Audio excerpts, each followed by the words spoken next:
A guerra no Saara, como franceses e italianos lutaram no deserto africano, a Segunda Guerra Mundial foi uma guerra de ruídos, bombas explodindo em Londres, sirenes em Berlim, tiros, gritos, motores rugindo no céu.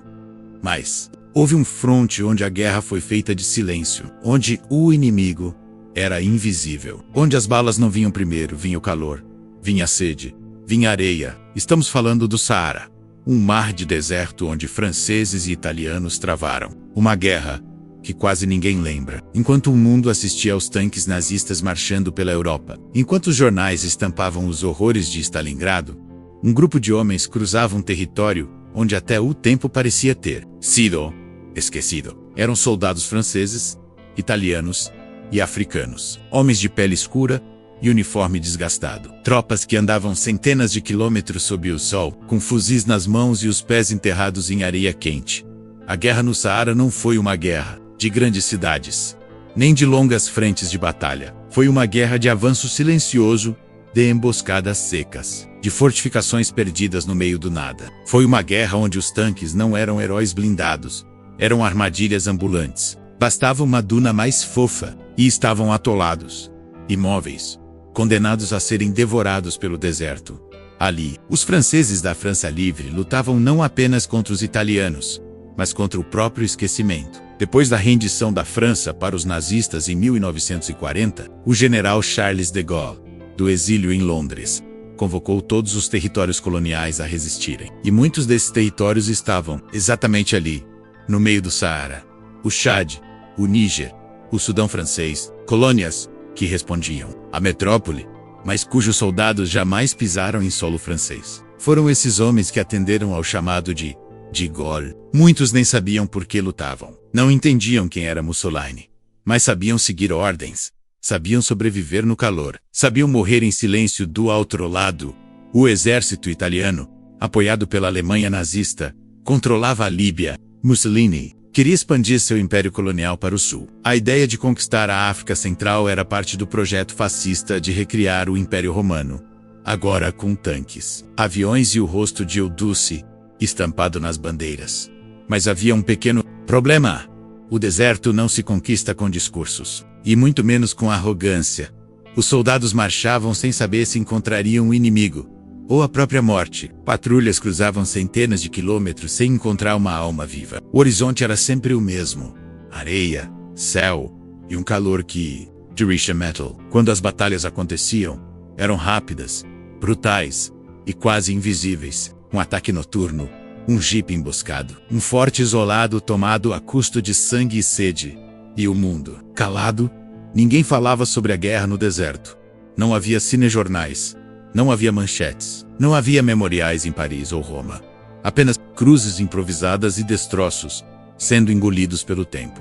Essa é a história de uma guerra esquecida. Uma guerra onde o barulho era o silêncio, onde os tiros vinham depois do sol matar, onde a história foi escrita e depois apagada pelas dunas. Antes mesmo do primeiro tiro da Segunda Guerra ser disparado, a África já estava em guerra. Não uma guerra de tiros, mas de posse, ambição e silêncio. Um continente redesenhado a lápis por europeus, sentados em salões luxuosos, enquanto milhões viviam sob o domínio colonial. E nesse tabuleiro, o deserto do Saara era o centro vazio, inabitável, inútil, jamais, estratégico, disputado e pronto para ser queimado pela guerra. Desde o final do século XIX, a África foi dividida pelas potências europeias como se fosse terra de ninguém. A França estendeu seu império colonial do Maghreb até as savanas da África Ocidental e Central, criando um corredor de influência que cruzava o continente de oeste a leste.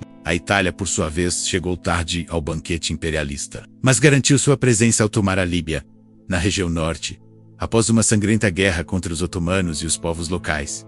Mas Mussolini não queria só a Líbia. Ele queria o Império Romano reencarnado em tanques e fuzis. E esse império, claro, passava pelo domínio total do norte africano, inclusive dos territórios franceses.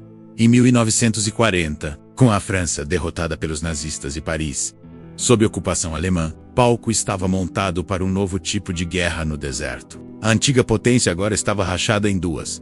A França de Vichy, alinhada à Alemanha de Hitler, e mantendo o controle de parte das colônias africanas, com o aval dos nazistas, e a França Livre, liderada por Charles de Gaulle, exilado em Londres, que tentava reunir as colônias leais para continuar a guerra contra o eixo, menos mesmo sem exército, sem aviões e quase sem território. E qual era o único lugar onde de Gaulle ainda tinha alguma chance de reorganizar suas forças? No meio da África. O Chad, o Gabão, o Congo e o Camarões, menos colônias francesas, que ainda não haviam sido totalmente cooptadas por Vichy, tornaram-se o berço da resistência francesa. Mas havia um obstáculo entre essas colônias e os territórios do eixo. O imenso, cruel e intransponível deserto do Saara. Enquanto isso, a Itália de Mussolini via uma oportunidade dourada: atacar as colônias do sul, tomar postos franceses abandonados e estender sua influência até a África Equatorial, tomar o Chad, avançar pelo Sudão e talvez até se unir com tropas alemãs no norte. Um plano ambicioso e perigoso. Mas de Gaulle não estava disposto a ceder. Ele enviou um de seus generais mais audaciosos, Philippe Leclerc, para organizar a resistência. Leclerc chegaria ao Chad, montaria um pequeno exército com tropas coloniais africanas e iniciaria uma das campanhas mais improváveis da guerra. Uma ofensiva contra os italianos, atravessando o deserto. Não havia cidades a conquistar, havia minas de ouro, nem estradas. Havia apenas o simbolismo, Edith McGrath, e o orgulho. A vitória no deserto significava provar que a França não havia morrido, significava proteger o flanco sul da África, significava impedir que o Império Italiano crescesse. E mais do que tudo, significava resistir. E foi assim que o Saara, esse mar seco e impiedoso, se tornou campo de batalha. Um lugar onde dois impérios coloniais jogaram suas últimas fichas. Não em nome da liberdade, mas do domínio. A história costuma falar de generais, de líderes carismáticos e estratégias brilhantes. Mas no Saara, a guerra foi travada por homens cujos nomes nunca chegaram aos livros. Homens que andavam por dias sem encontrar sombra, que lutavam por uma pátria que sequer os considerava parte dela. Homens esquecidos, antes mesmo de morrerem. De um lado do deserto, estava a França Livre, um projeto quase utópico de resistência, liderado por Charles de Gaulle, tentando provar ao mundo que a França ainda respirava, mesmo sob o domínio nazista. Mas quem exatamente lutava por essa França? Africanos, chadianos, senegaleses, camaroneses, malineses, muçulmanos, cristãos e animistas. Tropas recrutadas muitas vezes à força, menos nas colônias francesas, eram chamados de tirailleurs, os atiradores. Mas eram muito mais do que isso. Eram a espinha dorsal da resistência no Saara.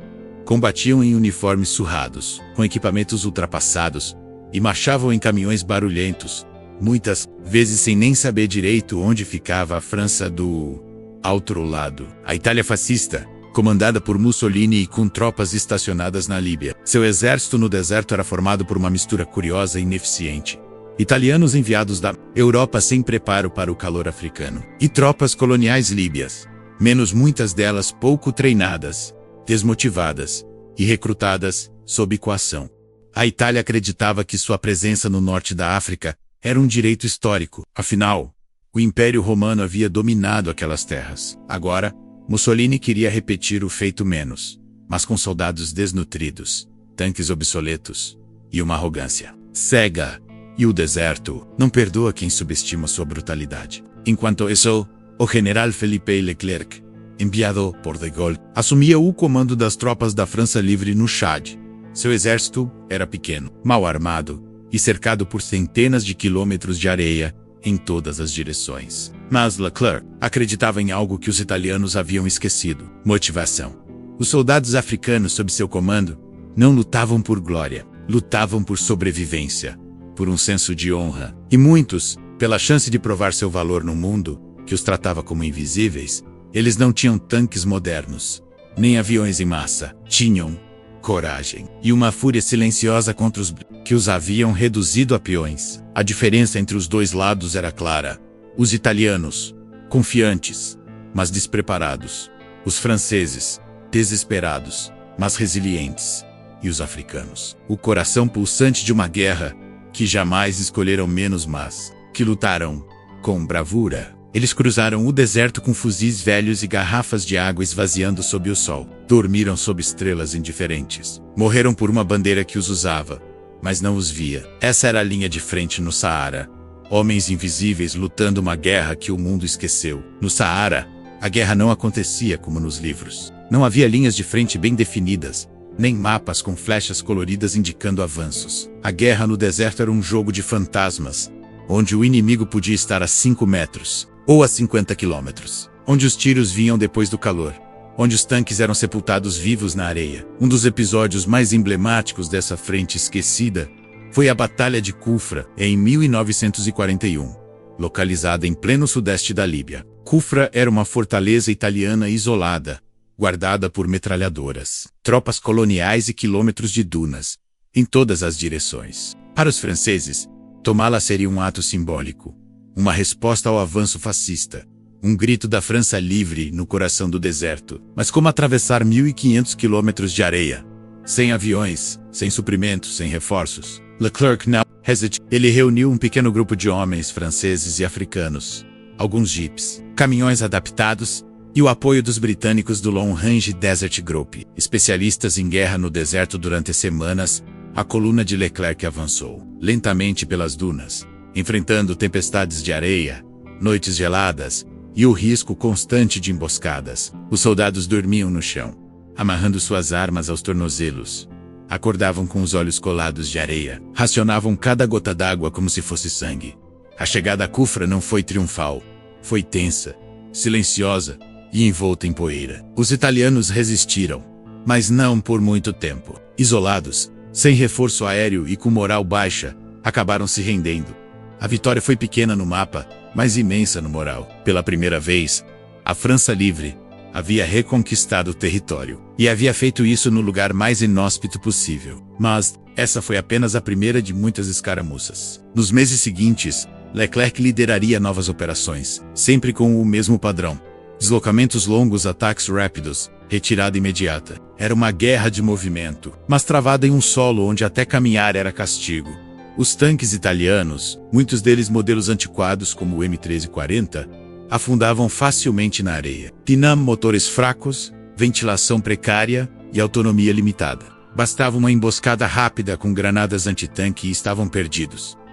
Do lado francês, os veículos eram em sua maioria caminhões civis adaptados, jipes com metralhadoras improvisadas e canhões rebocados em condições precárias. A arma era o fator surpresa.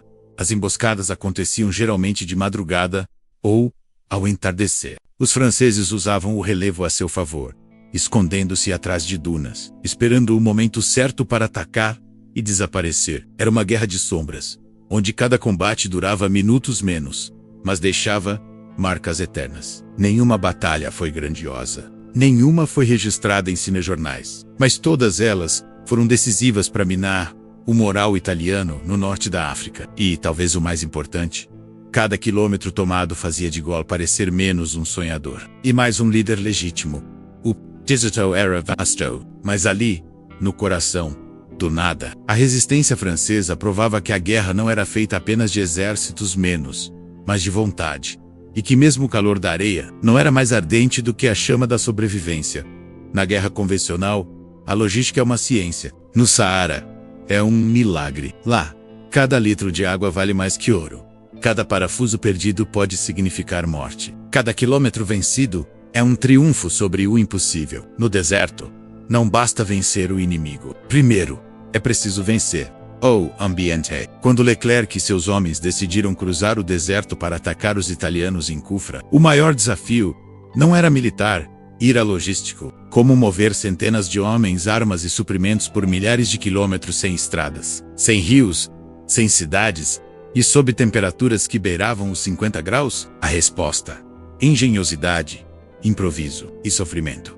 Os caminhões usados pela França livre eram veículos civis adaptados, quase sempre emprestados pelos britânicos ou resgatados de antigos estoques coloniais. Tinham pneus comuns, suspensões frágeis e motores que não aguentavam o calor. Rodavam durante a madrugada e descansavam sob lonas improvisadas ao meio-dia. A cada porada, mecânicos abriam os capôs como quem cuida de uma criança febril, tentando evitar que o motor simplesmente derretesse. A água era racionada com precisão militar. Cada homem tinha direito a poucos goles por dia. Banhos eram impensáveis.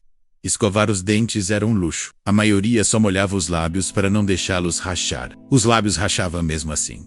1 litro de gasolina pesava menos na mente dos soldados do que 1 litro de água. Mas não era só isso. Tudo precisava ser levado.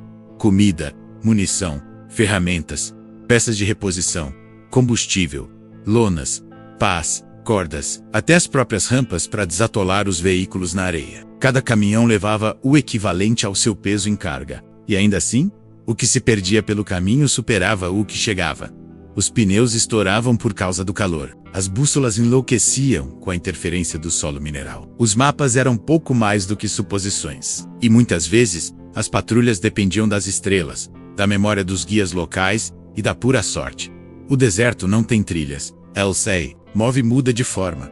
As dunas que estavam ali hoje, amanhã estão em outro lugar. Camelos ainda eram usados em algumas missões. Não por nostalgia colonial menos, mas por necessidade. Em certos trechos, onde nem os jipes conseguiam avançar, era preciso contar com esses animais ancestrais, treinados para resistir dias sem água, e caminhar em silêncio por onde nenhum veículo passaria.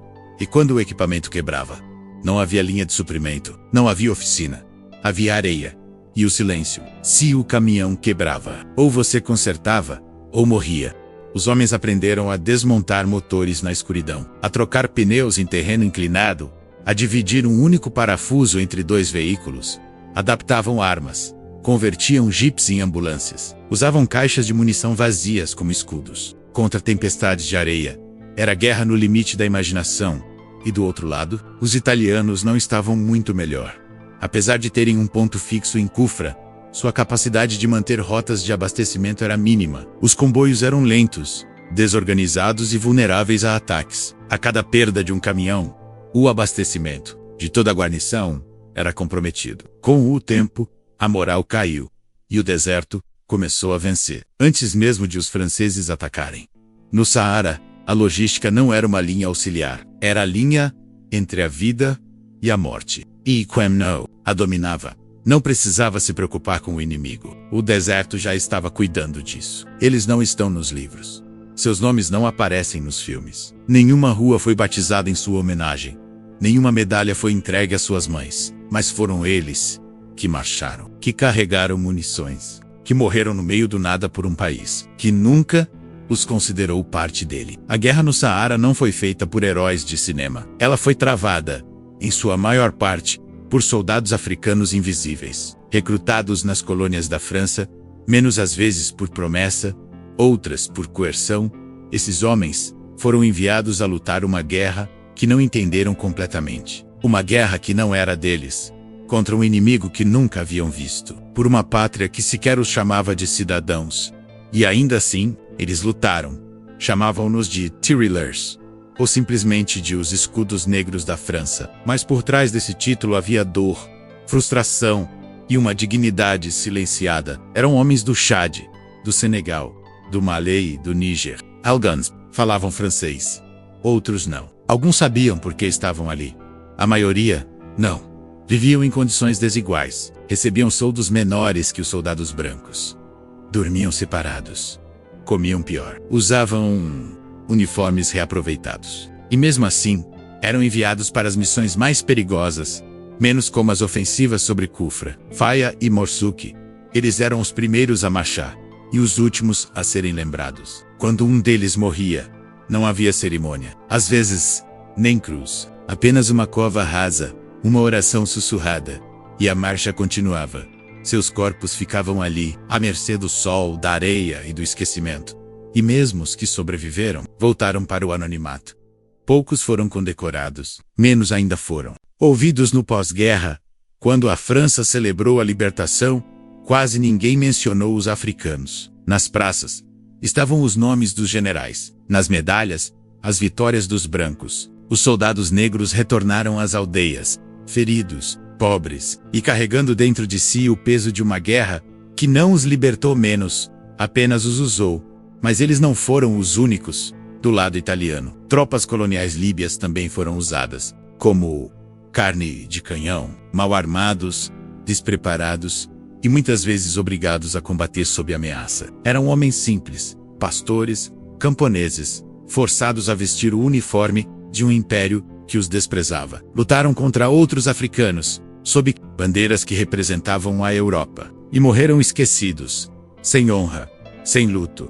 A guerra no Saara foi mais do que uma disputa entre nações. Foi a máquina colonial usando seus próprios filhos para se destruir. E no meio disso tudo, a humanidade resistia. Um cantil dividido. Um lenço oferecido a um companheiro com febre, um soldado que se recusa a atirar num inimigo rendido. Pequenos atos de compaixão em um mar de brutalidade. Esses soldados sem nome foram os verdadeiros heróis do deserto. E enquanto a Europa escrevia sua história com tinta e discursos, eles escreveram a própria com suor, sangue e silêncio, menos nas areias quentes de um deserto que os viu morrer, e depois os apagou.